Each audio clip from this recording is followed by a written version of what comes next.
हरियाणा की जनता का गठबंधन चुनाव की समर में उतरा है, पर ये चुनाव केवल और केवल सरकार बदलने का नहीं, सत्ता बदलने का नहीं, भाजपा की क्रूर, अमानवीय और भ्रष्टाचारी सत्ता के परिवर्तन का भी चुनाव है।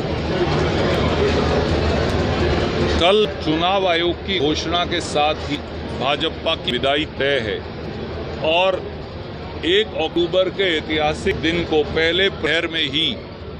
दिन के पहले पहर में भाजपा की विदाई हरियाणा की जनता प्रभु और वाहिगुरु के आशीर्वाद से कर देंगे। हरियाणा ने 10 साल घोर अन्याय सहा है।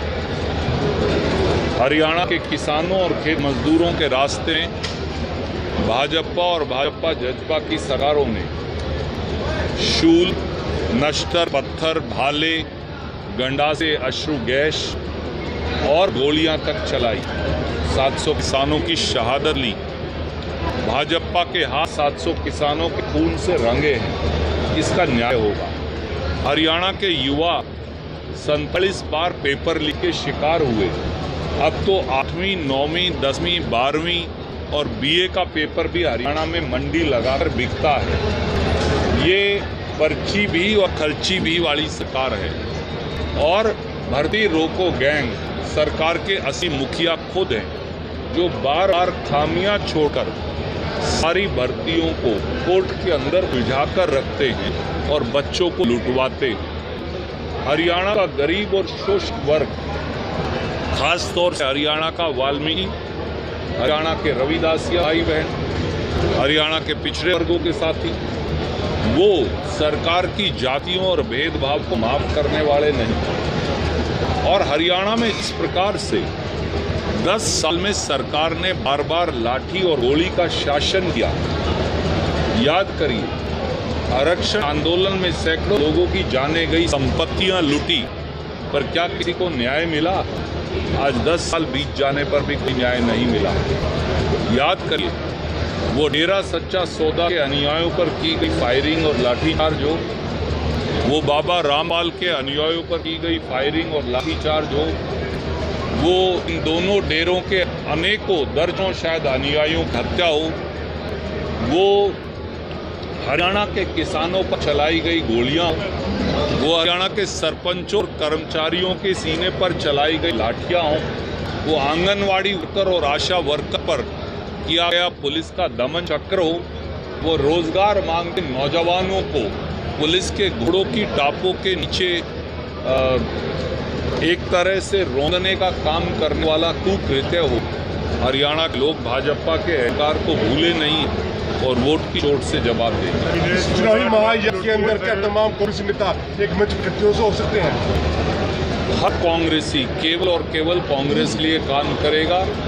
श्रीमान मल्लिकार्जुन खड़गे जी, राहुल गांधी जी के नेतृत्व में ये अटकलें और कयास बेकार हैं। सबसे महत्वपूर्ण है कांग्रेस का पंजा और वो हाथ जिसे काम मिलता है, वो हाथ दोबारा हरियाणा की बागडोर संभाले। हम सब उसके लिए काम करेंगे।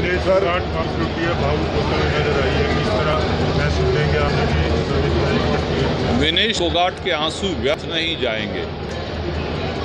विनेश फोगाट केवल हरियाणा की बेटी नहीं, वो इस देश की वो जाबाज खिलाड़ी है जिसने पूरी मोदी सरकार से लड़कर, सरकार के तंत्र से लड़कर, भेदभाव खड़े करने वाली हिंदुस्तान की सरकार में बैठे मठाधीशों की सत्ता से लड़कर हिंदुस्तान का तिरंगा लहराया, सिल्वर मेडल पाया।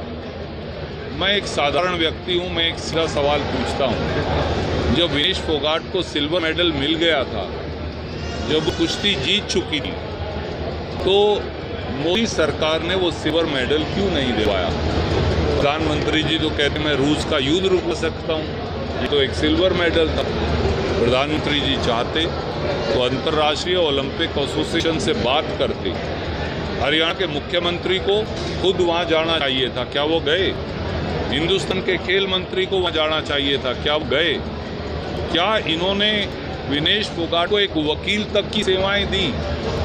फ्रांस के बगैर पैसे लिए वकीलों ने विनेश फोगाट की वकालत की।